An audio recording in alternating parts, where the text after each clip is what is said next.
Good evening and welcome. For those of you physically in the LSE and those of you virtually, I'm very pleased to welcome you here tonight for what should be a fantastic public event. So, tonight we are talking about refugee shelter. Refugee shelter is in the news. We've all followed the debates about the Bibi Stockholm, we've all followed debates about the bombing of refugee camps in South Lebanon, and we've all followed, on a day like today, it's very easy to imagine the problems of refugee shelter in a cold, British climate. So the things we're talking about today, these are all important, they are topical, and one of the world's leading thinkers on this topic, Tom Scott-Smith, has just written a book on it.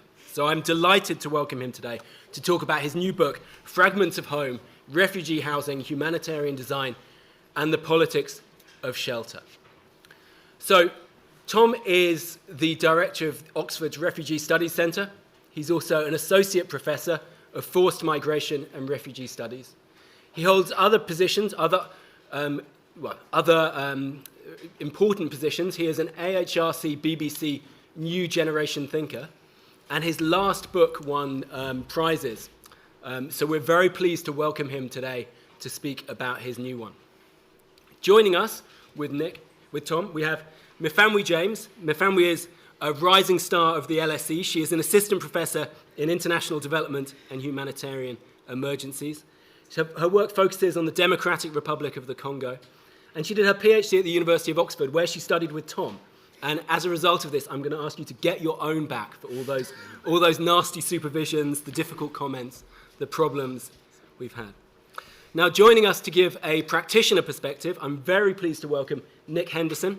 Nick is the Chief Executive of the Irish Refugee Council, and he's one of Ireland's leading voices on these issues. He's one of the leading voices in Irish politics and the media on issues related to refugees. So today we have essentially a three-part agenda. We're going to start off with Tom. Tom is going to be talking about his book. He's going to be giving about a half-hour sort of presentation with some with some video to talk about that. Then Mifamwy and Nick are going to be talking about what they think of the book, and I would remind them at this point to try and say, a bit of disagreement is helpful at this stage. I don't think we're here just to talk about the good parts of the book. We'd like to hear some of the difficulties with it as well. And then after that, we will be opening up to questions, both in the room and online. And I'm very much looking forward to you guys coming up with some interesting, challenging questions for Tom. So thank you very much for coming. Tom, thank you so much for coming to talk about your book. Without further ado, let me hand over to you. Thanks very much, Neil.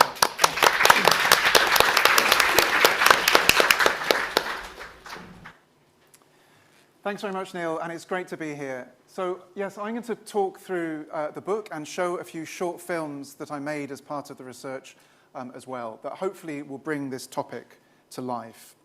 But I want to start by talking first about what's happening right now here in the UK, because I think it shows how refugee shelter is always a very contentious political issue. And in the last few weeks, we've seen another round of headlines in the press about the way the government is handling this issue. I'm just going to show you a few headlines that I picked out of the newspapers just in the last week or so. So it was announced recently that the notorious barge at Weymouth that Neil mentioned, the Bibi Stockholm, is about to close. Its lease is going to end in January next year.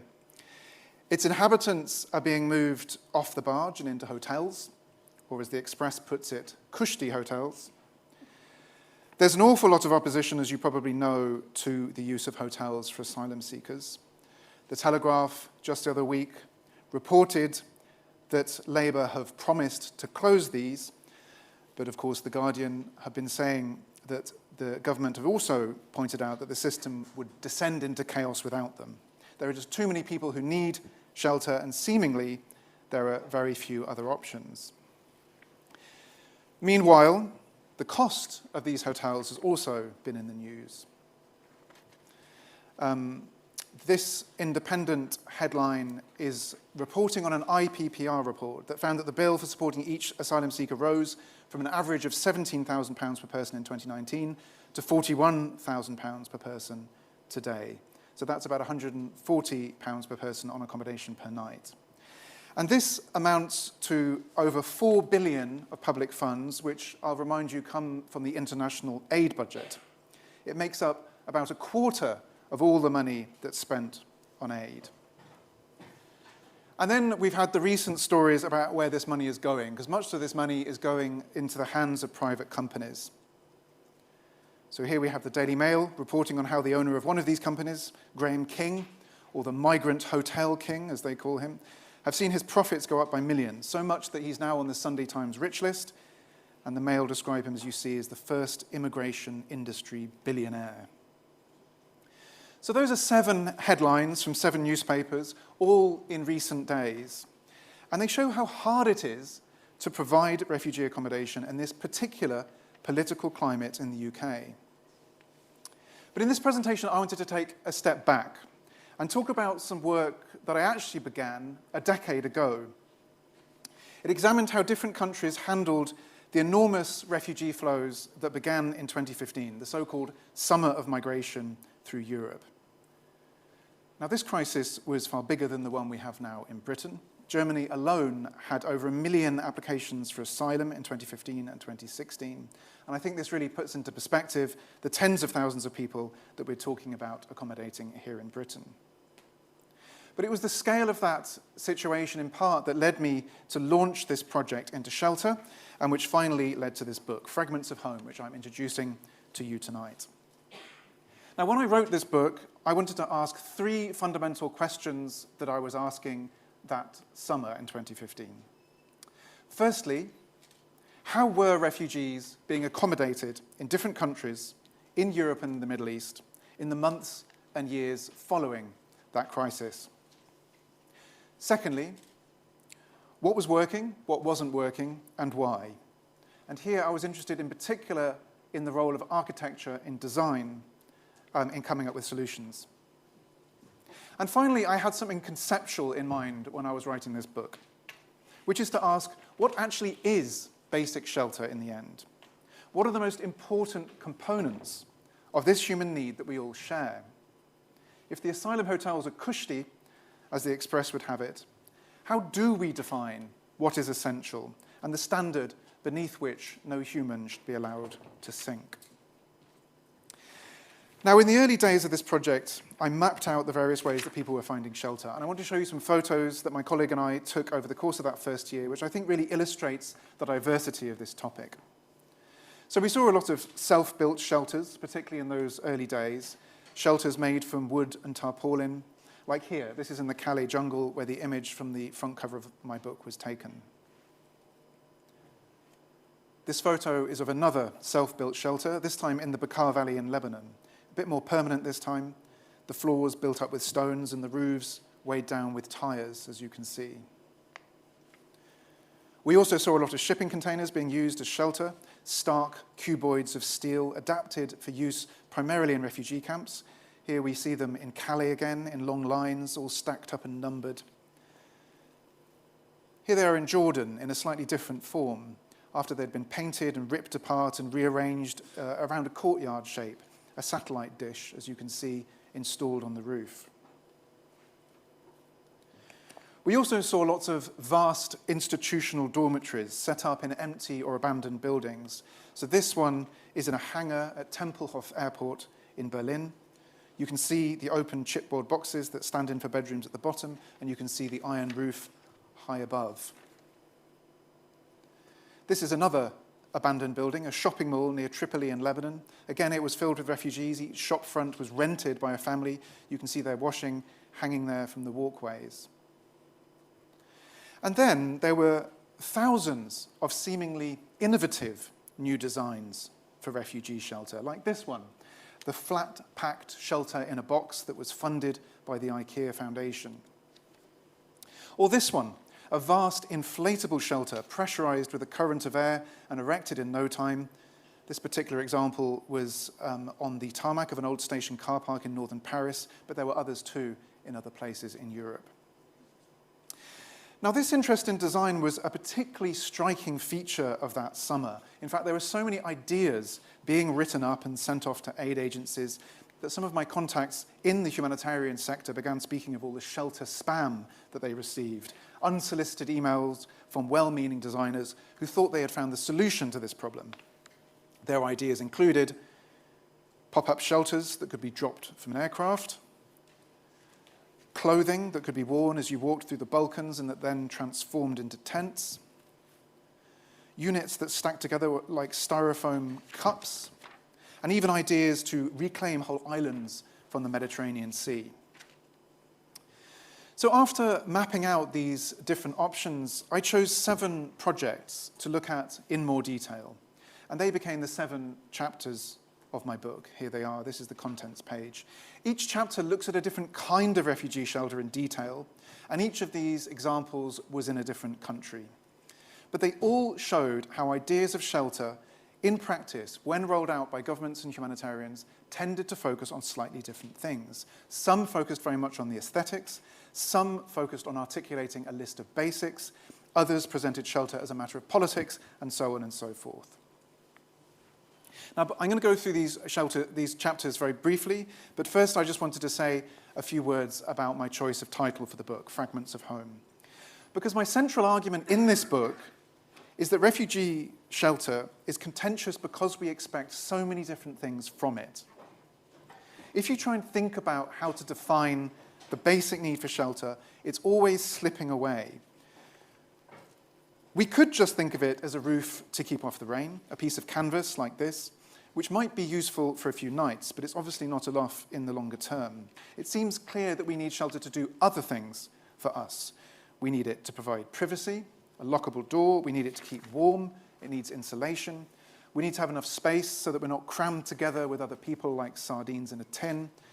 And things don't stop there, because we also need shelters to provide a place to wash. They need to be a place for cleanliness, good health. We need shelters to have a kitchen so we can prepare meals.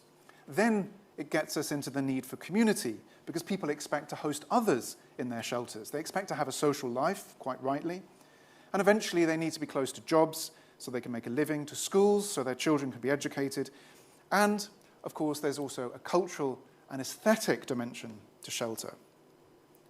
Because we don't want to live in depressing places like this, a vast refugee camp in a remote area in the middle of a desert. It might meet some of the requirements for basic shelter, but it will certainly do nothing for human flourishing. So at what point does this list stop being basic? The upshot is that any attempt to provide shelter has to play with all of these different elements. Policymakers and humanitarians have to make tough decisions. They're constrained by time, they're constrained with money. We all understand that. So it's inevitable that shelters in some way fall short. In the end, they can only ever provide what I'm calling fragments of home. But what fragments do they prioritize? That is the question, and that is the point of these chapters. So I'll go through them in turn. Some of them I will talk about very briefly, and some of them I will show a short video on, just so you can learn a little bit more about the places that I'm writing. So the first chapter in the book sets the scene, and it's about the IKEA flat-packed shelter that I mentioned earlier, this dream of manufacturing a universal basic home. This was very much rooted, I think, in the Swedish experience of the universal model of social democracy, and the aim of the project was to capture the essence of basic shelter. It was meant to boil things down to the basics. That's why I called the chapter Shelter as Basics. To break shelter down into little parts. Here you can see them stacked up in the warehouse. To put all these parts in a box with a little manual like you find in your IKEA furniture. To ship these boxes overseas, and then to reassemble them where they're needed. And this chapter shows how the results become inevitably contentious as the aspirational universal shelter has to come to terms with the very different places that it's actually being built in. Here it is in a refugee camp in Milan. Because when it ended up being used, many people accused it of being too mean, for doing too little. They said it looked like a chemical toilet. They criticized its lack of insulation, its lack of a proper floor, its tiny little windows. But ironically, other people accused it of doing too much. It was producing something that was too finished, they said, too culturally specific. The product didn't really allow people to change it or shape it, to turn it into something that actually reflected what they needed. It wasn't open to adaptation, and it looks, as you can see, like a very European-looking house. Its main designer even said it's like the kind of house a 5-year-old would draw. Others pointed out that it makes no sense to send packets of prefabricated plastic around the world, lots of steel, rather than using local materials.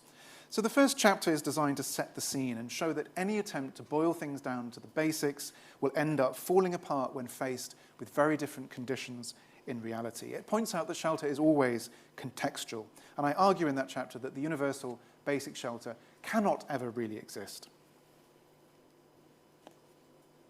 In the second chapter, I turn to Jordan and tell the story of 2 enormous refugee camps which were created in the desert. And the planners of these camps tried to provide everything that refugees might need. It was a model that moved beyond just the basics to offer a far more comprehensive idea of shelter. It involved linking shelters together, providing everything from supermarkets to schools, piped water, paved roads. And I call this shelter as metrics because the checklists involved were extensive. Everything was closely measured and carefully ordered. And the metrics stipulated not just the square meters of living space that should be allocated per person, but also the ceiling height of each shelter, the ratio of plot size to living space, all the dimensions of the roads and the fire breaks, the distance to the water points. And this camp in particular, Azraq camp, was described as a model because it met all of these metrics. But this raises a question. How can such a terrible-looking place be described as a model? And there was, in fact, an interesting story here when you delved into it, because the camp of Azraq was built after the perceived failings of a first camp, which was called Zartri camp. This was a place where the humanitarians felt that they had lost control, a place where refugees had reshaped the whole environment. They had painted their shelters, as you can see here. They had moved their caravans into compounds. They had planted trees. They had changed the way that the whole camp looks in order to meet their own needs. Now, I'm going to show a short film which shows how the humanitarians responded to this particular development. I made it with my colleague Mark Breeze, and it seeks to explain what was going on here by speaking to the humanitarians who made the decisions about these camps. In that area, after the first phase of the emergency, we understood that the tent will not last for more than a year. UNHCR, with the government and especially with donors, especially from the Gulf countries, we got access to what we call caravan. A caravan is a prefabricated building made of panels. In Europe, we use these kind of facilities on the construction site. This is the office, the meeting room, eventually some accommodation for the workers. This is what we use today in Zaatari as a shelter. Today we have 24,000 caravans.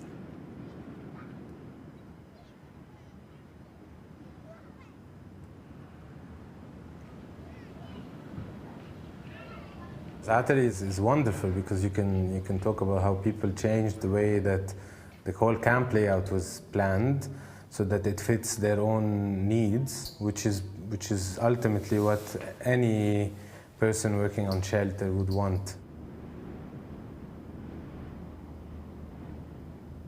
So Zaatari had prefabricated units. So they were basically ready and they were delivered to the camp, and then they're so mobile that the refugees actually put the caravans, what we call caravans is a prefab unit, on wheels, and then they would take it wherever they want in the camp. So what the refugees did by themselves at night, and they are very creative, they got access to welding machine and they weld this kind of chassis or trolley, and 30 men were able to lift a caravan, and at night they reshape all the caravans. And they reshape their caravan the way they want it. They make basically a U shape with 3 caravans, or they make a square shape with 4 caravans. I think it was captured on video. It's extremely funny because you can see it from top that the house is moving basically, and it's actually a lot of people carrying that. Imagine the reaction of our team coming the next day.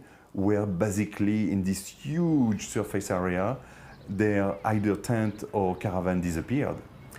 And this has never stopped. And we have never been able to control this movement of caravan in Zaatari.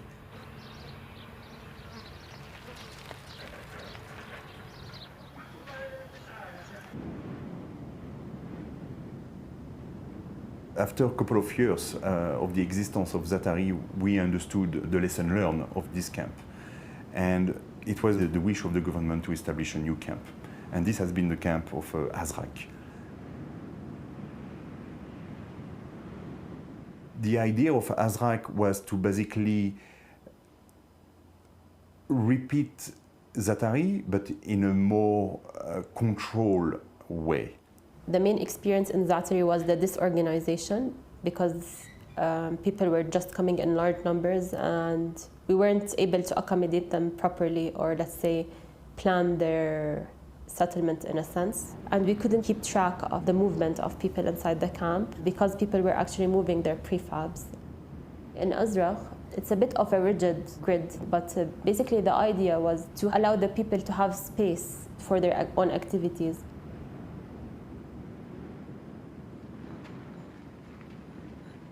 It was established in a military area, so there was no neighboring city that the camp community can interact with.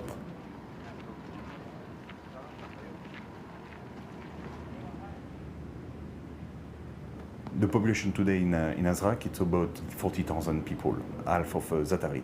So it's a smaller camp, better control by the authorities and also the UN community.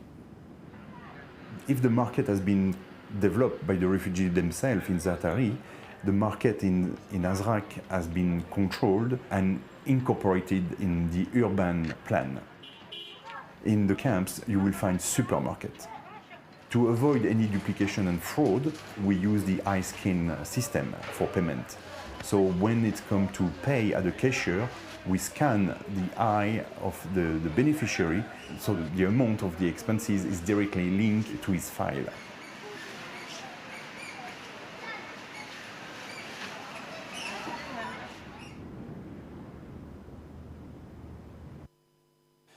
So we made a film because I think in many of these places you have to see it visually, you have to experience what it's like, and it seemed the best way to communicate the research. And Azraq became a place that was famous for its restrictions that the humanitarians arranged because they felt they had lost control over the other camp. Refugees needed permission to enter and leave the camp. They couldn't adapt their homes. Growing trees and bushes was banned. That was ostensibly on security grounds. And the camp manager famously said that he wanted an unobstructed view from one end of the camp to the other so he could see exactly what was going on. Now I'm going to move now to chapter 3, which looks at a very different model of shelter. It was founded in Athens, and it expressed the idea that shelter could be a form of politics. Now, this story began after a group of activists occupied a hotel, this one, Hotel City Plaza, which had been empty since the financial crash in 2008. And over the summer of 2015, this group of activists broke into the hotel, they cleaned it up, and they created what they called a self-governing community for refugees. When I spoke to the organizers, they kept saying this wasn't just a shelter, this was a political act. The idea was to construct a more egalitarian community, a place that wasn't top-down, but where migrants and citizens could live together. It wasn't just about meeting physical needs. It was a shelter that was meant to build a sense of community. One statement described the hotel as a workshop of solidarity and resistance. They saw it as resistance to the Greek government's approach of putting refugees in camps not dissimilar to the one in Azraq, camps that were often on the edge of cities and remote areas. They saw it also as a form of resistance against border controls, resistance even to the state itself. But there was something interesting about the dynamics of this place that I lay out in the chapter, because the refugee inhabitants didn't have a lot of choice when they went to live there. They were not necessarily interested in egalitarian forms of social organization or in opposing borders and the nation state. In fact, many had much more conservative political leanings. All they wanted was a place that would allow them to live in the heart of the city, not to be pushed into remote areas. But their aim wasn't to smash borders, but rather to live in a stable nation state with a functioning government. And it was also clear that many were quite happy with hierarchy. When they arrived at this front door, they wanted to know who the manager was. So we might say again that the common theme here was about how freedom and control operated within a shelter, because even these kind of attempts to break down the hierarchies of humanitarian aid weren't always completely successful. And there were subtle pressures that were acting on the refugees in this example, despite the laudable aims. Now I'm going to show another short film that explains this place in more detail. I don't have a film for every chapter, but this one again was an attempt to speak to the people involved and try and tease out some of the issues.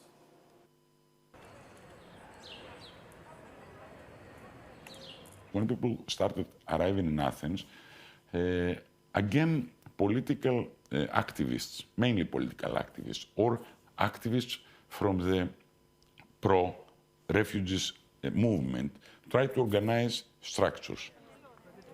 There were hundreds of anarchists or of activists who did it without a plan for the whole political situation, because we had to help refugees.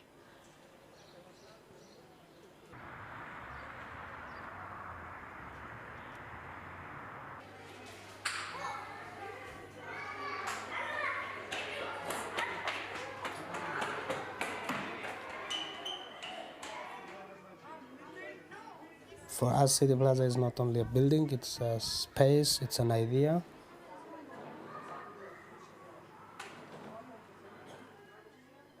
It is an alternative, it is a way that we want to propose to the people, to the government, that there is a way to deal different refugees.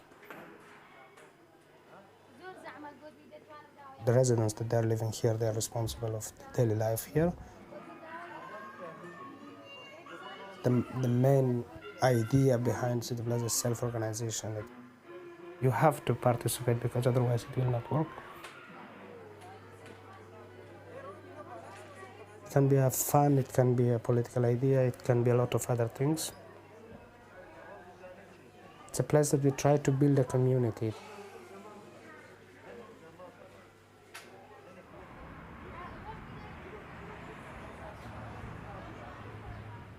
I think that City Plaza is doing an excellent job, the framework that they have created in that building. But we have to keep in mind that keeping a lot of people in a small space for a long, long time is not good.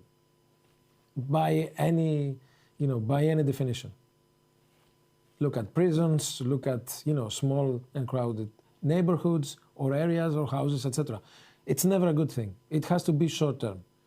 The squats have been an incredibly effective and human solution for very many people who've been through Athens. My concern and my discomfort is whether or not people in a vulnerable situation who are looking to access shelter and services are in a position to say no to the political agenda which comes with accepting those. You have to sign up to a political project that wants the destruction of nation states in order to get a bed for the night.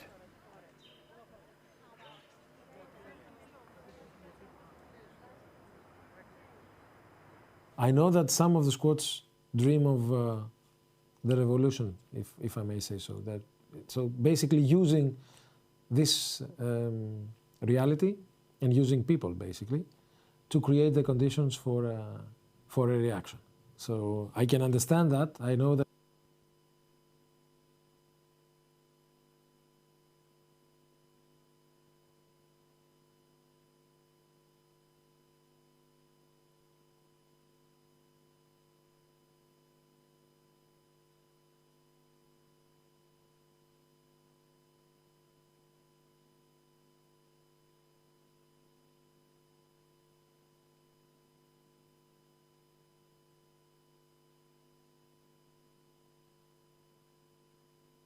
Very valuable political tool. I completely disagree, if I may say so, but nevertheless, we try to keep a balance also in that context.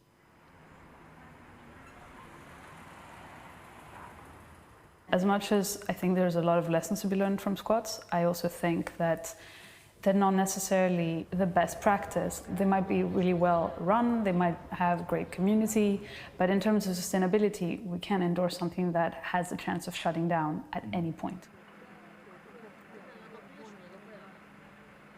I believe that the changes and alternative models need to have a long-term schedule, a long-term idea, not to be a bubble or not to be an event of the present political condition of things. Fundamental problem here is you have a solution for asylum-seeking populations which is based on an overt and explicit challenge to nation-states, borders and private property, which is, depending on your political views, is an entirely valid response, but it's not a response that then invites obvious lessons for large institutions and nation-states to follow. So that gives you a sense of the story in Greece, which was a very brave and radical attempt to disrupt the dominant approach to shelter. But I'm going to move and talk briefly now about chapter 4, which looks at Lebanon and which looks at an approach to shelter that I call shelter as tactics. And by this, I mean that it was a place where humanitarians and refugees had to respond to a situation where formal options weren't available. Lebanon at the time had an explicit no-camp policy, and aid agencies were constrained in what they could do, or at least constrained in their ability to use the common responses that they tended to turn to.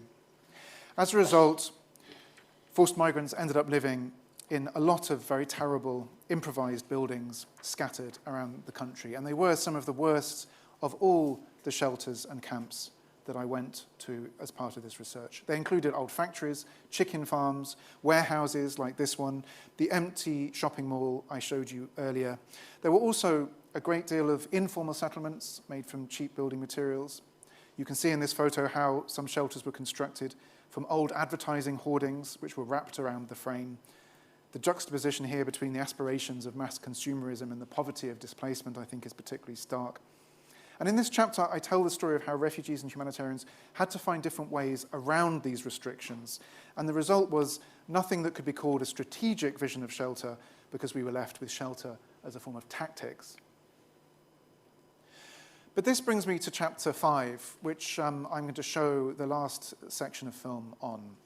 This was about Germany, and the response in Germany was really marked by the use of large empty buildings which were converted into dormitories for refugees. One of them I've already mentioned, that's Tempelhof Airport, which was built under Nazi rule in the 1930s, but there were many others too, often iconic buildings with troubling historical resonances like this one. They included the former Stasi headquarters in Lichtenberg, this huge 1970s conference center, the ICC in West Berlin. There were also abandoned department stores, schools, the buildings of former concentration camps like at Dachau, and of course Tempelhof itself. During that time, shelter meant I'm not on the street. These emergency shelters were really, their only goal in the beginning was to prevent homelessness. Yeah, well, everybody in this world dreams of an overall plan, but at least it's difficult to get one. We had a bad situation really in the beginning. October 2015, we had a deficit of about 10,000 places for people. In the morning, we didn't really know, will it be 200 or will it be 2,000 people coming today? And you cannot plan accommodation for this situation. This is impossible. And that's why we started to use the sports halls and some public buildings and, well, everything we could get somehow. Well, we confiscate buildings now. And that's what they did. They just knocked on the door of their district mayors and say, you got these 3 school gyms next door, they now belong to us. And I said, well, we don't have the keys here. Okay, I give you 1 hour to organize the keys. We wait.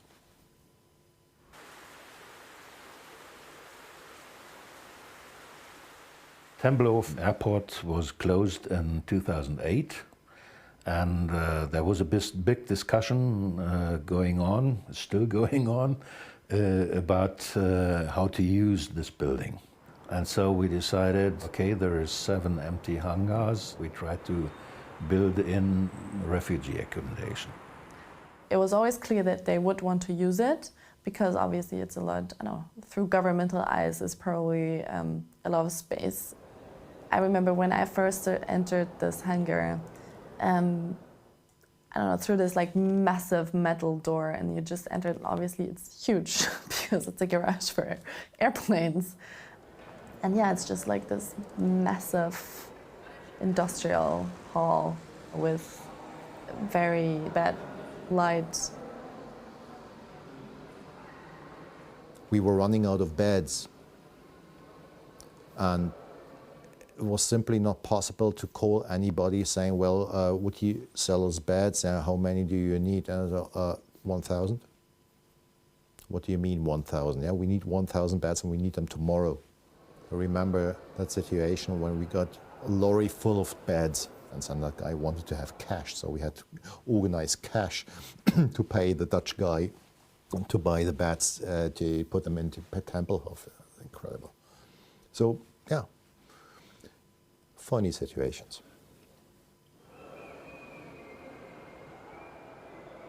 So we have a big hangar with air conditions, pretty loud, and in those hangars they bring up drywalls and put beds in it, and there is no roof on top, it's not closed, and there is no door, there's just blankets or something.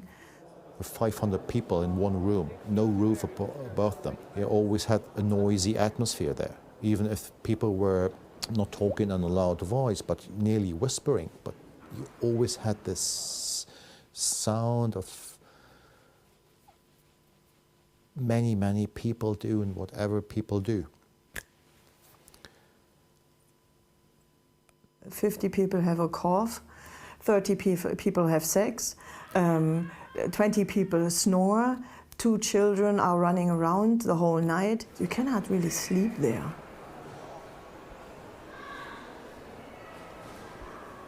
We came here, it was on the night, around 11. You cannot feel comfortable inside. It was horrible. It was like one small room. It was with 6 beds, upper and lower part. It's the minimum 8 people sleeping inside, or maybe 12 maximum, without roof, without door. And about the food, it was normal people, yeah, they will not eat it, to be honest. You know, like, it's just macaroni with the water and with some vegetables, and that's all. And after a couple of weeks, we were asked for the first time, when can we cook our own meals? When is it possible to cook our own meals? Cooking for the family means so much to these people from Afghanistan, Iraq, Iran, Syria, Eritrea, Somalia, wherever they come from. We always thought showers and toilets would be the main issue. It's food. In the beginning, it was rather, I don't know, rather German food. We asked, could you organize food for 250 people now? They will arrive in 2 hours. Where do they come from and what do they eat? And I said, well, we don't know. We constantly worked on really improving it because food is always a topic. I don't know what they eat, but I'd say no pork. So I have a lot more footage of this guy. He offered the comedic. It was the comedy side of the film, and we needed a bit of light relief. But Yeah. The film, I hope, illustrates how life in these huge shelters, which were, of course, designed only for a few months, but ended up being used for years, were regulated. And because so many people lived in them, they had to be regulated. At least that's what the organizers argued. Everyone's day was structured in the same manner. The overhead lights were turned on at the beginning and off at the end of the day like clockwork. They were fixed meal times. People had no power or control to make the food that they wanted. Food, which is, of course, incredibly important to social and cultural life. Now, before I conclude, I'm just going to talk very briefly about the last two chapters. Chapter 6 looks at an approach in Vienna which was described by its designers as shelter as poetics. And they were inspired by the work of Gaston Bachelard, and particularly his idea of the poetics of space. And this was a model that was all about trying to transform the kinds of accommodation that you saw in Berlin into something that was a bit more human. It was, I think, in general, a successful architectural intervention. Vienna was marked by refugees living primarily in office blocks, which were empty, buildings like this, which were soulless and grey, made of concrete. And the architects installed kitchens using brightly coloured chipboard like this so that people could cook. They also installed parasols surrounded by blankets so that within these open plan offices people could create warm spaces and privacy. And lighting was an important part of their intervention, as you can see there, the creation of a much more cosy space. So chapter 6 examines this particular model. And then chapter 7 tells a story of a case when aesthetics in shelter took priority in the response. It's about a case in Paris where the mayor of Paris asked a group of architects to turn a refugee shelter, into a signpost of humanity, a visible design that stood as a mark of the mayor's compassionate intent. Here it is. It's called the yellow bubble. The problem was that the shelter was not much more than a symbol. I mean, it looked quite cool, but the optimistic symbolism of the design was disguising the control that went on within this design. And in fact, it was not a very practical place to live in any case. Here is a photo from inside the shelter. But you'll have to read the whole book to find out the story of how this particular project panned out. Because I need to move to my conclusion. And the book as a whole, I hope I've indicated already, gives an idea of how every attempt to provide shelter ended up focusing on one or two aspects of a much more complicated picture, be it shelter as a political act, shelter as a list of metrics, shelter as something defined by its aesthetics, something primarily symbolic. But all of this raises a question: if all of these are fragments of a bigger thing, home, which element of shelter is the most important? And in the conclusion, I argue that there's one big thing that all of these projects missed, and that's autonomy. Because the recurring issue was always control. Shelter was being defined and provided from the top down. Life was being restricted underneath in many small and meaningful ways. And the shelter in Berlin is the best example, because if you think about how you would feel if your daily routine was being shaped always by other people, if the lights had automatically turned on in your bedroom at 6 o'clock in the morning, if you weren't able to decide what food you ate for breakfast or when you ate it, if strangers were constantly coming in and out of your home while you ate, the cumulative effect of these things is extremely damaging. And I think it's worth saying that these top-down, all-encompassing shelters are all very expensive. They leave citizens and voters feeling resentful about all the things that are being provided, while they leave refugees who lack control over so much in their life feeling trapped. So my suggestion is that above all, we need to think of humanitarian shelter as about giving people spaces that they can control in a wider situation that they can't. Spaces where they can pick up the pieces of their lives and make choices, however limited they are, about what comes next. The attraction of autonomy, to me, is that it can be implemented in incremental ways. Obviously, a lot stays outside of people's control, be it a humanitarian or be it a forced migrant. But there are things that can be changed. And the aim of the book is to change the terms of debate. And instead of asking what kind of shelter or accommodation humanitarians should provide, we need to focus instead on what refugees can do. So thank you very much. Thank you.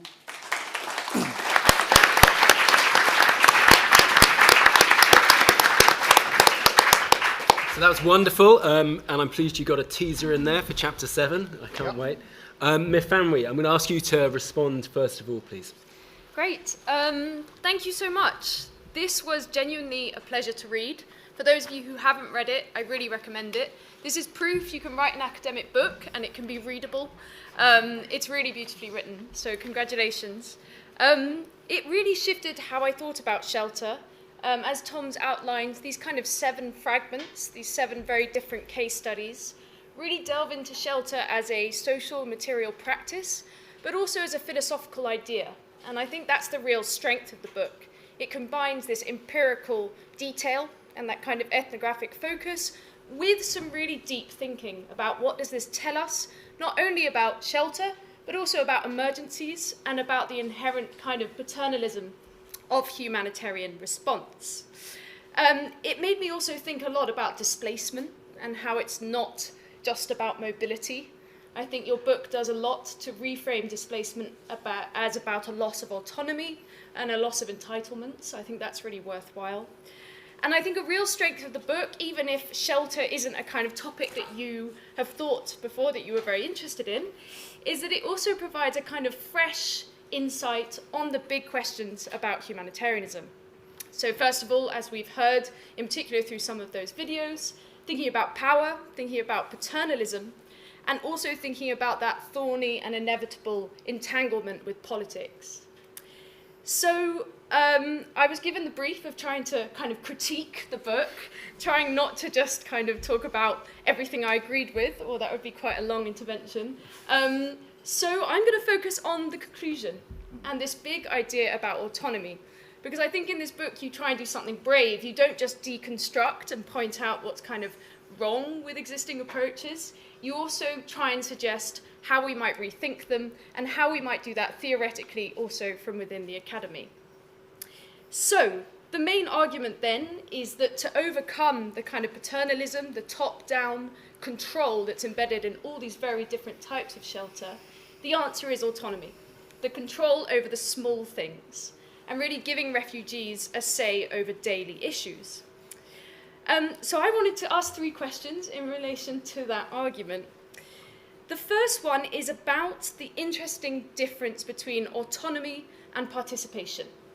So in the conclusion, you talk about how this is not a new debate. There have been decades of trying to get round the inherent power imbalance between someone giving something and the other person receiving it.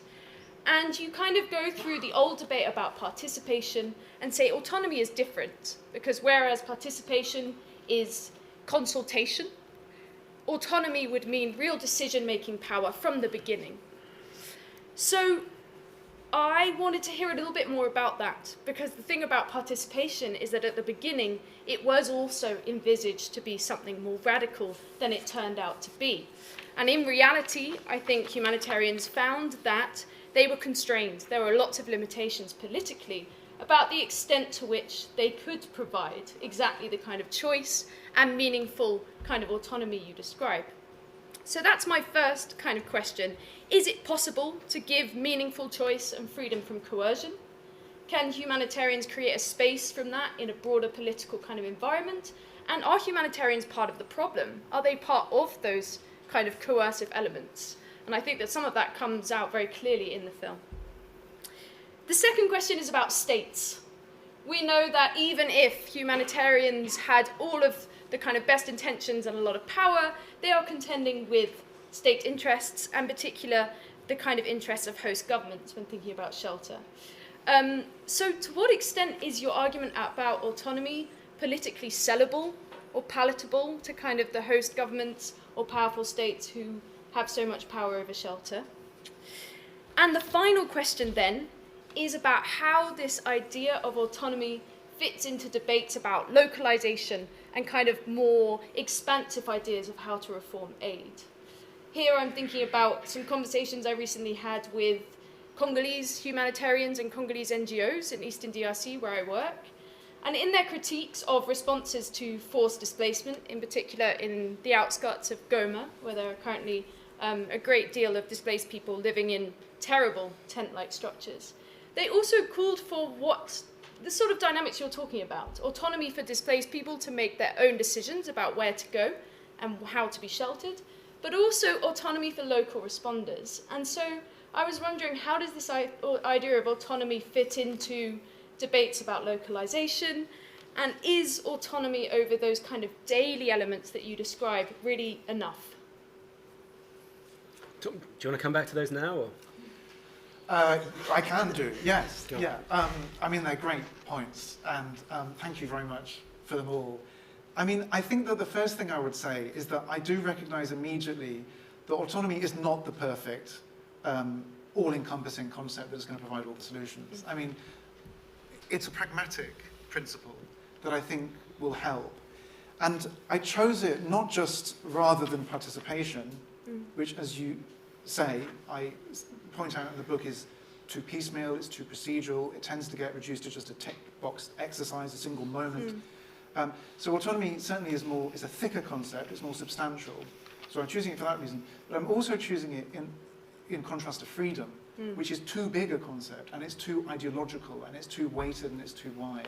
And the attraction of autonomy for me is that it can be advanced in stages, that it can be incremental. So I suppose I don't agree that that I'm presenting it as the solution to everything. Because the thing about autonomy is that you can expand it over certain things in isolation of other things. So we might expect in our lives that the big things in life are beyond our control. Like, I mean, in the case of refugees, your legal status, your citizenship, but even for anybody, there are things that are beyond their control about when Trump gets elected, for example. But there are things that you can control, and the things that matter most and that are at the power of humanitarian agencies and governments to affect are those everyday things. They are where you wake and what time you wake and how you eat and so on. So for me, it was meant to exist somewhere in between there. So is it possible to get a space that's free of coercion? No, I mean, absolutely not. And I think the case of the squats in Athens is a good one, because even when you have these spaces which are designed to try and be flat and horizontal in their hierarchies, you still, of course, get power structures. But what you can do is create something incremental and think about shelter from a different starting point. So that's the first thing. The state question is the argument politically sellable. I think probably, again, it's a very difficult thing to sell, but the reason I choose the concept is I think it's easier to sell than some of the more radical ideas. Because again, it's something that I think can be handed over to a certain extent. And in a world where mass accommodation is so incredibly expensive, you do need to think afresh about whether or not those 4 billions, that 25% or more of the aid budget, could be spent in a slightly different way. The question is whether it's politically sellable to the electorate, and I think that's where the problem lies. But we'll probably come to that, and I'm sure Nick will have some things to talk there. But yes, I think the hope is that it is more sellable than the alternatives. And then localization actually feeds into that, because I'm not suggesting this is anything other than, I mean, there's an irony here, isn't there? Because I'm criticizing aid for being top-down, and then I'm choosing what could be described as a top-down concept. I mean, autonomy is not a vernacular concept, and it's not something that is emerging from the bottom up. But again, I'm choosing it for pragmatic reasons because I think it can fit easily into a humanitarian toolkit. Humanitarians who are fundamentally liberals and who I think can probably get on board on concepts like this. So as to how it fits into a localization agenda in aid, it is something that I will have to think about because there's not a lot of appetite for top-down concepts necessarily. But the series of questions that I hope I raise in the conclusion give it more of an accessible kind of theme. You know, questions about what do you prioritize when, I mean, in the conclusion, if I can just very quickly read, I ask humanitarian designers to always ask 2 questions before they even begin designing. And one of them is it necessary to actually do anything in the first place? Is it necessary to design anything? And secondly, what is it about this design that is maximizing the ability of habitants to take as much control as they can over their daily life and carve out a distinctive life of their own? And simply by asking those questions at the starting point of any shelter project, I hope that you could get a difference. You don't need to call it autonomy. It can just be the starting point. That's wonderful. I'm worried this is getting too conceptual. So I'm going to hand over to Nick to give a practitioner perspective. Yeah, thanks very much. So you're going to have to write a sequel to the book, Tom. It's a great book, but it needs a sequel. And if it's not your job, it's maybe somebody in this room's job. So the rain that you had today in London was falling in Dublin yesterday, and it was falling on 1,000 people who are in government-supplied tents in Ireland. We have a huge reception crisis, and one of the features of that is government-supplied tents. And in one location, which is called Crooksling, which is an old health department space, land, there are about 10 large tents, quite similar to what we saw in the piece. And like all these things, they're predictable. I was looking at the weather forecast last week and noticed it was going to get cold, and then it emerged that it was going to rain really heavily before the cold. And videos started to come through to me from volunteers and people in those tents of the conditions, and they're appalling. Rain coming through the roof, wet floor, and sodden bedclothes. And that, I suppose, is a very real and tangible and awful example and product of the reception crisis that we have. I was asked to comment on it in the media, in the airport in Dublin, and I wrote the quote on the plane and I sent it out, and a couple of outlets picked it up. But our crucial point is that tents, in our opinion, do not meet the legal definition of reception conditions under European Union law. And they should not be deemed as such, and they shouldn't be used. Now, that's all very well for me to say, and we might come to the practicalities of that, but that's the bottom line, and we've put that to government several times. We are in the middle of a reception crisis in Ireland. We have 32,000 people in our asylum system. We have 1,000 people in government-supplied tents, but crucially, we have around 3,000 people who have not been given any offer of accommodation whatsoever. So you turn up, Tom turns up, he makes his asylum claim, and he's told there's no accommodation, but we're going to give you some extra money instead, and I might come to that. But we're not alone in this. You know, it's really interesting that other countries, and it's the countries that one wouldn't expect necessarily, that are having these reception crises. Netherlands, huge problems in there, slightly stabilized. Belgium is awful. It's worse than in Ireland, that you're not even given a monetary payment when you're told there's no accommodation. So these are really, really crucial issues that have a huge personal and individual impact, and they also, I suppose, threaten the integrity of an asylum system, and they cause huge overflow problems into the debate around this issue. What do we do as an organisation? Well, we've tried to do certain things. One is that we've taken government to court. We took them to court in April of last year and said that it was unlawful not to provide somebody accommodation, not to provide accommodation to Tom when he turns up and makes his asylum claim. We were successful in that, and we got a really strong declaration from the court. Nothing happens. We went back to court in December. We said that, okay, well, you have to give damages to our client who suffered harm because he was sleeping rough on the streets in Dublin. He was attacked, he was robbed. It's been referred to the Court of Justice in Europe. And then the Human Rights Commission in May of this year assembled a huge amount of evidence. They went to court. They got a great judgment in August. Nothing happens. And then today, just coming here, we had heard that the state were going to appeal. And they have just appealed, which is, I circulated it in our office group. I just said no comment to this. Can't really put into words how frustrating and that is. But these are some of the issues and challenges we face, and we took them to court. But more theoretically and from a policy perspective, what we've also tried to do is produce, and it's dated now, it's from around 2021, which seems a long time ago, but we did something called Alternatives to Direct Provision. If there's anybody from Ireland in this room, they'll know exactly what direct provision is. It's the system of accommodation given to asylum seekers in Ireland. And that we put forward a paper with a housing organisation about alternatives to DP. And it really didn't land. It didn't quite land. We got a commitment in the programme for government to implement it, but we've had several features: Ukraine, increase in the number of people seeking asylum, and also a junior government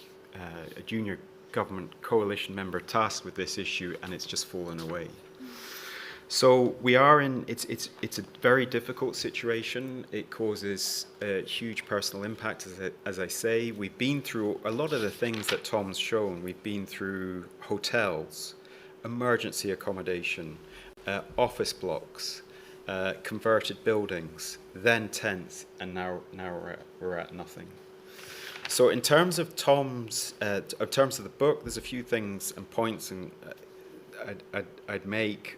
Firstly, is that the terminology is quite, as a practitioner, it's quite alien to me insofar as shelter and humanitarianism are not things that we would use on a day-to-day basis. Reception conditions. Reception conditions directives, European Union law, flows down into Irish law through a statutory instrument.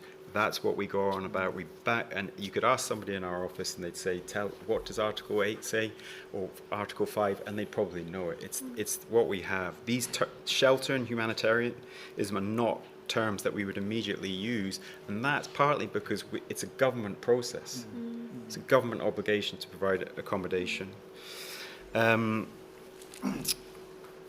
In terms of the money point you make, Tom, exactly in the conclusion, why don't we give people the means to buy and procure and get shelter? And we have been, that's been explored in Ireland. As I said, if Tom turns up, he gets, instead of getting €38.80 a week, he'd get €118 a week. And I had a senior government official about 3 or 4 weeks ago who reminded me of the German guy, the guy at Temple. Strange coincidence. He said, Nick, but they've got €400 in their pocket. They can go out and buy, €400 a month. They can go out and buy accommodation. And, you know, that's just not possible. What we work with people who will maybe get 2 nights in a hostel and then a few nights on the street, back into the hostel to get a shower when, particularly on the off season, it's easier to do that. One of the most troubling features of the current system that we have, and I'll finish in a sec, is the government strategy, which is that they require somebody to sleep rough to be given an offer of accommodation if they're not given one when they apply. So Tom would have to go out and he'd have to be verified as a rough sleeper before they give him an offer of accommodation. And that's extremely worrying to us because it's forcing people into a huge situation of vulnerability. The other chapter, I think, or the next chapter for the sequel will be shelter as a deterrent.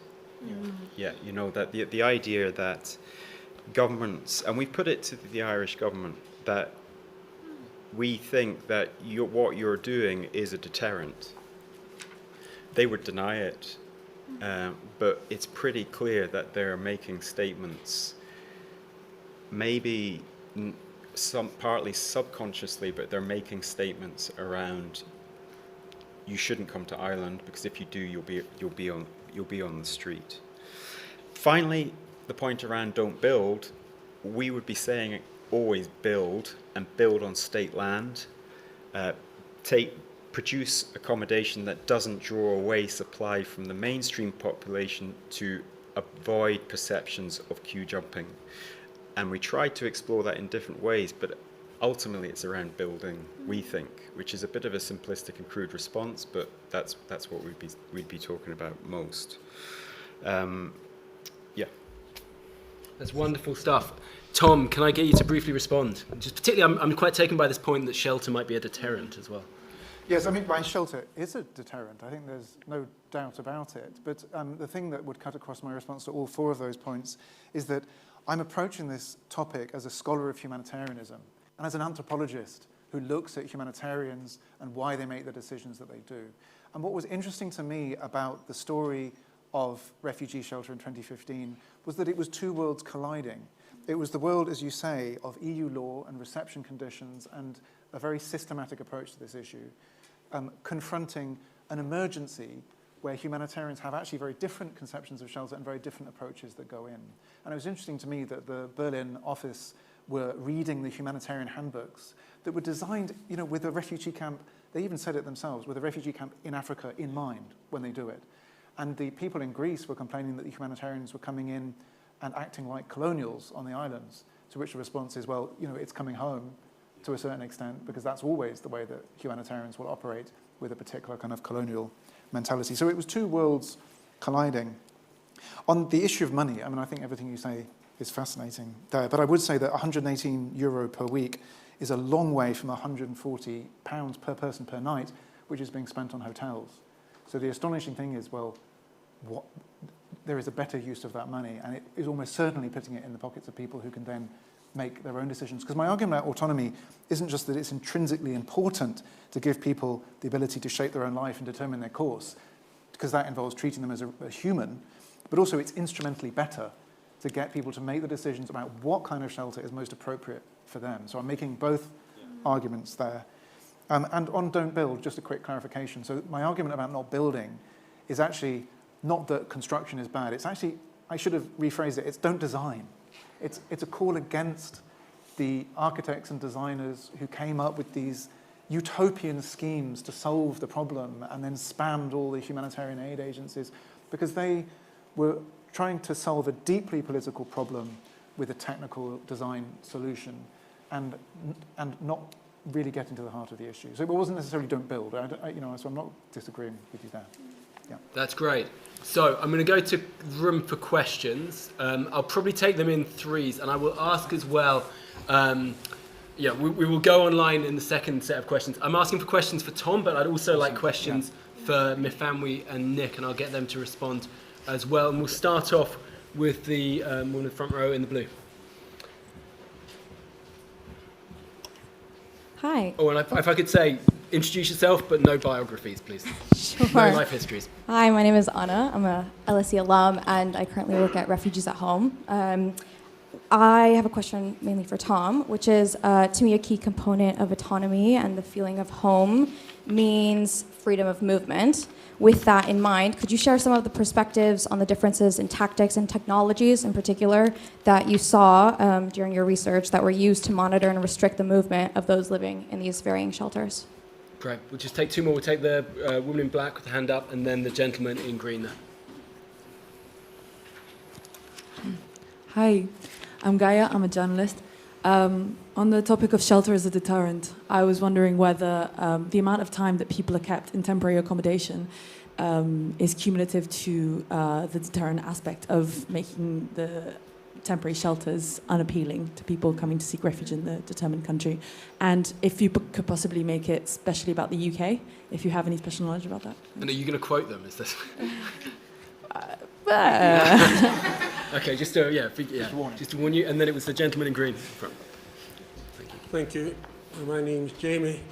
I just wondered if there's any long-term planning to deal with refugees.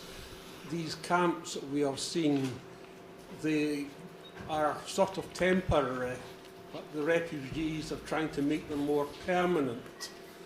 I just wonder, are the refugees, are they planning to assimilate, or do we want them to assimilate with local communities?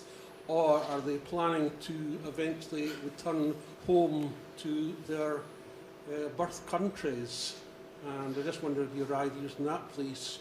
Great. Thank you very much. Three excellent questions. We'll go Tom first, and then Mifamwi and Nick, if you want to come in as well, let me know. Thanks for the questions. Well, the issue of temporary and permanent cuts across at least both of those things. And I think there's a difference between accommodation which is built and it's intended to be temporary at the moment that it's built, but it ends up being long-term, and then accommodation which has got a particular time frame in mind and that meets it. A lot of the examples in the film and in the book were not meant to last as long as they were. Certainly that's the case with all these shelters in Berlin. And I think that the way that we think about shelter needs to have that temporal scale in mind, because what is appropriate for 1 or 2 nights or what's appropriate for a week is completely inappropriate over a longer period. So with the best intentions, you could convert a hangar into a dormitory for refugees if they are going to get through their asylum process relatively quickly and they can be moved on within a few months. But when you ended up in a situation where people were living there for years And there were cases of women going in pregnant and then leaving when they had 2-year-old babies. And all that time eating food off institutional trays on a canteen, you have a problem where the ideal of what is temporary is not working. And the whole imagination of shelter has been built around this, because the IKEA shelter as well was designed in recognition that people are spending longer and longer in camps. This gets to your question. And that the average, well, this is a highly dodgy UNHCR statistic, but it's often said that refugees spend on average 17 years in camps. I don't know how, we've tried to understand how they've constructed this statistic. But the point is that they last much longer than they think. But the funding that's made available isn't made over a 17-year period, because if you had all that money in one go, you would build something permanent with proper infrastructure. It's just being released on a yearly basis. And of course, the whole politics of this relies on providing some idea that refugees are only around temporarily. Now, as to what their intentions are, it of course depends. And maybe Nick will speak to this, because they're also on different visas and they have different statuses, and some of them have permanent citizenship and some of them only have temporary leave to remain. But yeah. And freedom of movement. So all of these shelters will control freedom of movement to different degrees, from the example of Azraq refugee camp, where movement in or out of the camp is highly monitored, and there's an extremely strong police presence. I mean, when we filmed there, we were followed by the secret police the whole time. They didn't even pretend that they weren't there. I mean, this is a highly surveyed area, right through to different kinds of incentives that are tried to design to keep people in certain places. And lots of countries have a dispersal policy as well, where they will send and distribute refugee burdens, as it's often put, around the country in different ways. So Germany had this, and Britain has long had this. So it all takes different forms, yeah. But the idea of autonomy, again, is that it doesn't necessarily need to be on an all or nothing basis. Thank you. If I may, do you want to come in on that? No? Yeah, on the deterrent point, yeah, most definitely the length of time in the system can deteriorate and cause greater distress to somebody. You know, we've had people talk to us about, sure, I'm in a hotel, I'm in a Holiday Inn, but I'm in a Holiday Inn on the edge of Dublin and I've been there for 2 years. You should try doing that. So it definitely exacerbates it. A couple of interesting things. One is that we're seeing now, particularly in Ireland and it's central to the European Pact on Migration and Asylum, is that governments are saying to themselves, we must speed up decisions.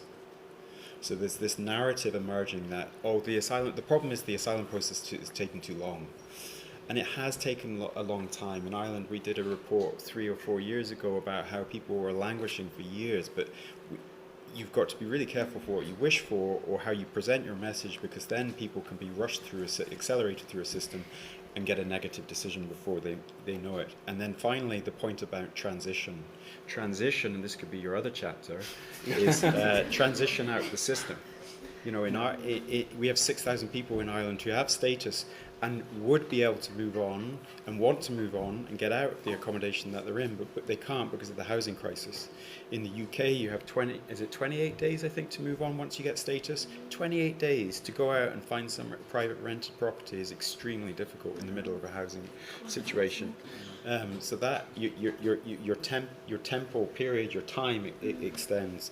And then finally, around the question around people's wishes and desires, you know, from our work, people want to have the asylum process to be is a moment in their life.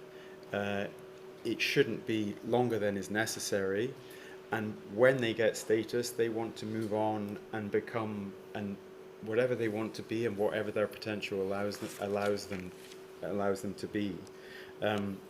Finally, recognition rates are really high as well. There's a perception that they're quite low. Right. You know, EU recognition rate is about 40%. Irish is about 30%, slightly less. UK recognition rate is quite high as well. So that's an important narrative as well. Great. Thank you. So are there any questions online, or should we? Yeah. Great. So we've got a question from Kate Barwick from Australia. Could you speak to the Australian model of offshore detention centres, where the government justifies sending people there as protection from themselves? How has this model been held up as an example to replicate, with the UK considering through the Rwanda policy and Italy sending applicants to Albania? Okay, that's a great question. We'll take some more in the room as well. Take the woman in glasses here, and then we should probably go towards the back. I'll take the gentleman in the quarter zip. Yeah, you're the woman. Yeah, and then, so I'll do the... Love that. I've also got a question about location in terms of autonomy, because many people don't have a choice the location of the shelters, right? For example, he had mentioned one of them is quite far away. So is there any model in which a refugee can have a choice over the location of the shelters? And then the gentleman, Sammy, I know him. Hi, so I'm Sammy, I'm a first year undergrad, and I had a question a little bit more on seeing these refugees as a burden maybe. When I'm particularly drawn to an example in Germany, like you said, they brought in 1.1 million refugees at the time of the sort of Syrian, Middle Eastern crisis. But they managed to turn these sort of skill sets of these refugees into an economic potential, and they actually economically grew a lot from this. And I wanted to ask, why do you think European nations right now are still seeing them as a burden when we've seen that they can be used for economic gain while we are still providing humanitarian aid for them? Great, thank you. Tom? Well, these are some big questions. And I should say most of them go beyond the issue of shelter. But nevertheless, I'll try, I'll deal with that one first. I think the thing to say is that attitudes towards refugees, they're not based on economics or rationality. You know, they're based profoundly on issues of culture and identity. And I think it would also be a mistake to present Germany as being somehow an example that was plain sailing, because of course it hasn't been. It's been incredibly contested, right? I mean, there was a brief period after Angela Merkel famously said, we can do this in Germany, and in effect threw open the borders. And it lasted from about September 2015 to December, when, if you remember, there were some attacks in a street party in Cologne, and then suddenly a quite remarkable backlash, and now we have the far right in Germany on the march. This is not really about economics. This is about identity, and it's about culture. It's about a feeling of control on the part of citizens as much as anything else. And I'm afraid to say I don't think we have seen the last of it, particularly when we look at the US election as well. Is there any model where choice is, well, I don't know if the question is factored in. I mean, I think the interesting thing is choice is very often deliberately left out of it, and the UK government put on their website in quite bold letters that accommodation is being offered on a no-choice basis. You don't have any choice over it, and you just, you know, that's what you're given. I would say again that the attraction of autonomy as a concept is that it could be taken seriously and implemented in an incremental way, but actually, yeah, to do justice, that has to be a very important part of what it would mean, because there is, in fact, a fantastic film called Limbo that is all about a group of asylum seekers who were dispersed to a Scottish island.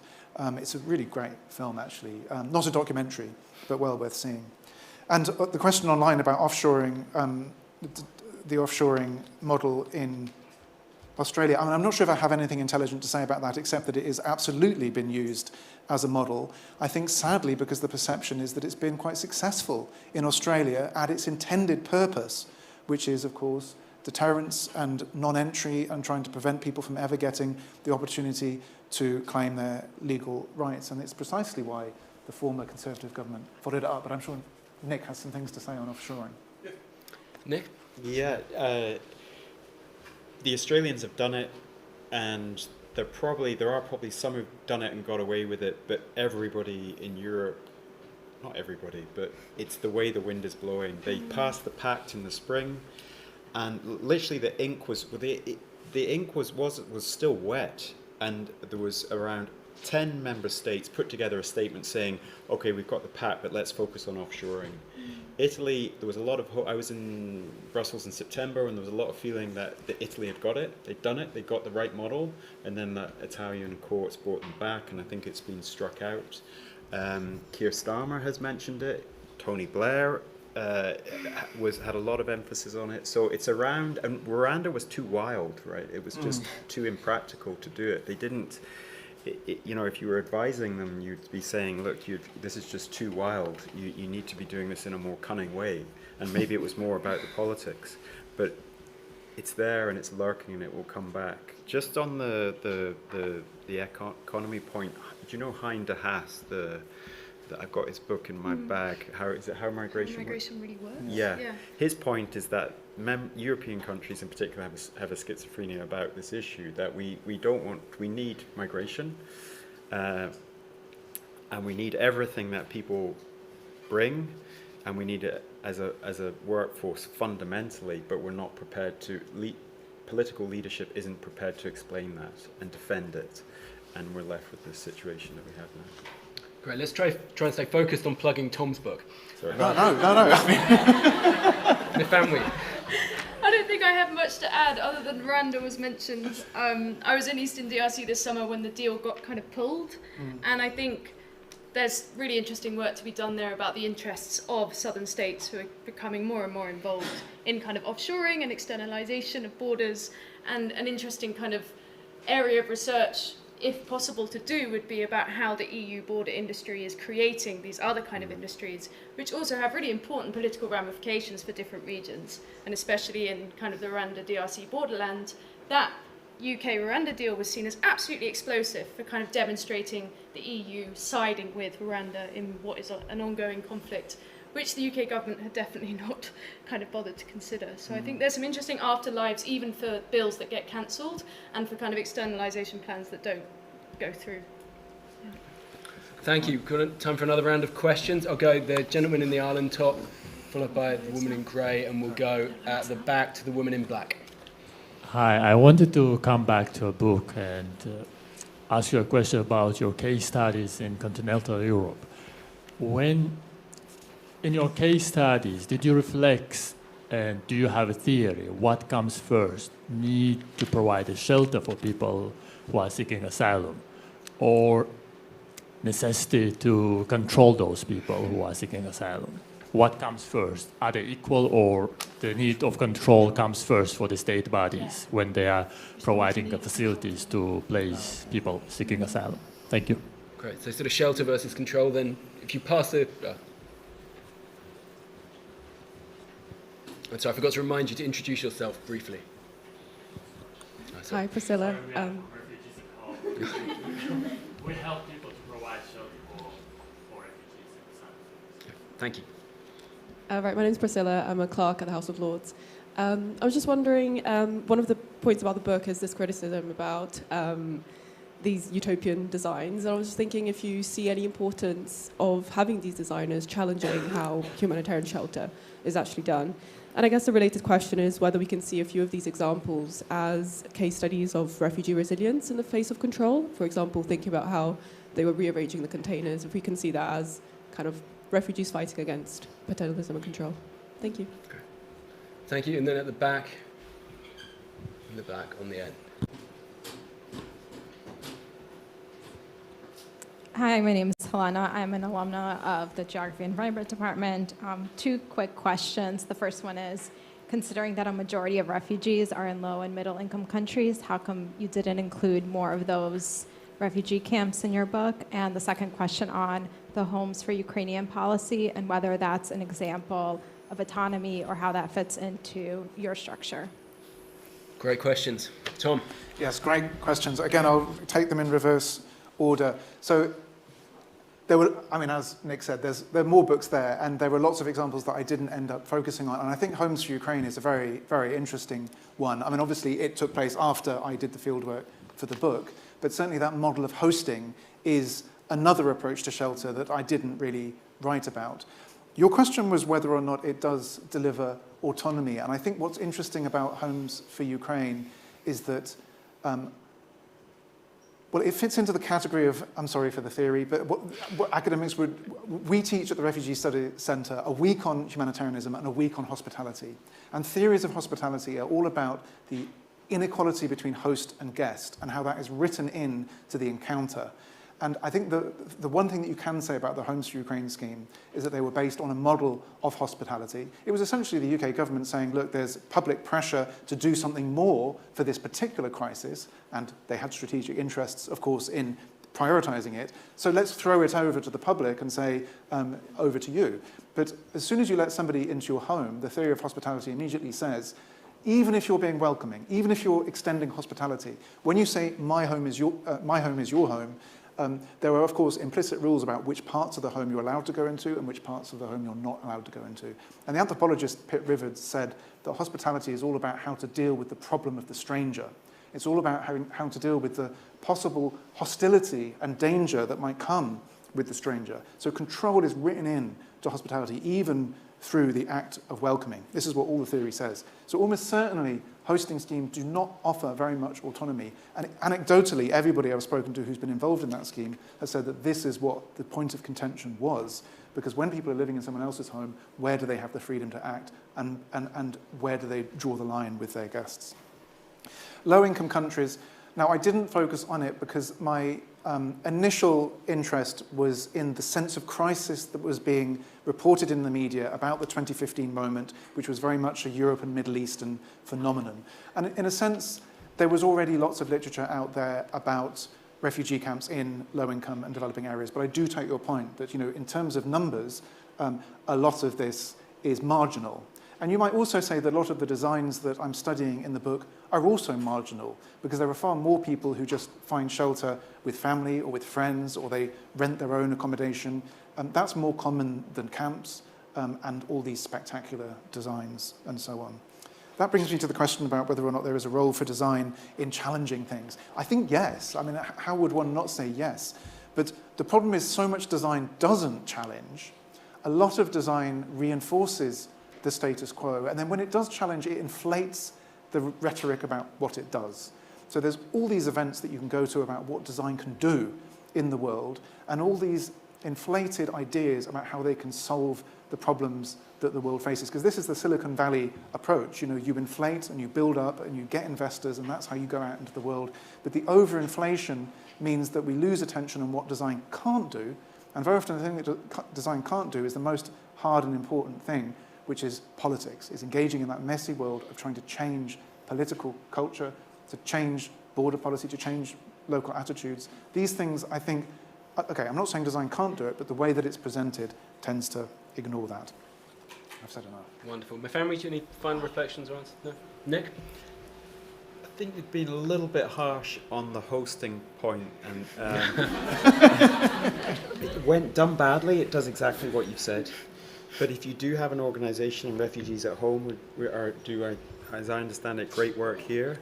In Ireland, we have an organisation called Helping Irish Hosts, and Angie Goff, who is an amazing person who leads that organisation, I hear in my ears saying, when a match is done right, it can be incredibly powerful. But her worry is that as we've wound down on state-provided Ukrainian accommodation in Ireland, and we've got about 30,000 people in hosting situations. That hosting is now going off-grid. There's just spontaneous hosting being made, which can be quite exploitative. Community sponsorship as well is another angle of this. Somebody being sponsored by the community. That's your fourth chapter there. So that's a huge amount of potential in there. But also, how can you scale that?